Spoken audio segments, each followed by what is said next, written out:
Oops, andito na naman si Uncle Tax. Day off ko pala, kaya ako ay gagala. At ngayon, andito na ako sa bus. Katulad ba kita na mahilig gumala? Kaya ako ay tutungo sa Burjuman Mall upang mag-window shopping at kumain na din. Kaya nga, itong sinasakyan kong bus, buti na lang walang masyadong sakay.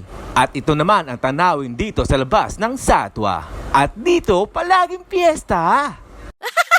At meron ngang kurbating.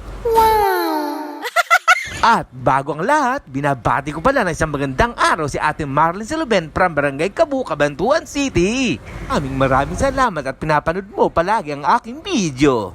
Yes! At ngayon, bumalik na tayo sa aking sinasakyan. Uy, bumaba na, sumakay na ako sa tren at ito naman ang tanawin sa labas. Ang masasabi ko, napakalamig na dito sa Dubai. Sa mga kababayan ko, tara na, tuklasin nyo dito.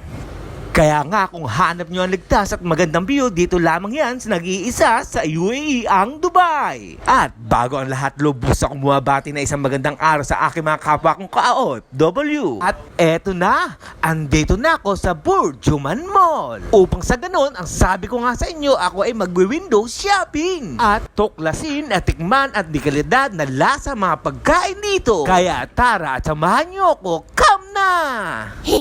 Kaya nga, saktong-sakto lang ang aking paglalakad at pag-iikot dito sa Burjuman Mall. At nagpunta na nga ako sa Papa John's sa Burger King. At dito, masarap na, mura na at dekalidad ang lasa. Kaya nga, ilang beses ko na itong binabalik-balikan. Dahil ang hamburger dito, malasa na, hindi na kailangan ng sarsa. Kaya mga kababayan ko rito, tara na, subukan nyo dito, kalasa. At pagkayari kong kainin, ito naman aking sasabakan, ang walang iba ang Papa John's. Kaya nga, lagi ko itong kinakain sapagkat mapapawaw ka sa lasa. At ito ang binabalikan ng mga parokyano dito. Ang nga sa unang kagat, ang masasabi mo ay, kalasa. Dahil sa unang kagat ko nga, ako ay napaso pa. Pero ayos lang at least malasa. Nga, i-comment nyo naman kung saan umabot ang bidyong ito. Kaya hanggang dito na lang, ito yung Uncle Tax. Ingat!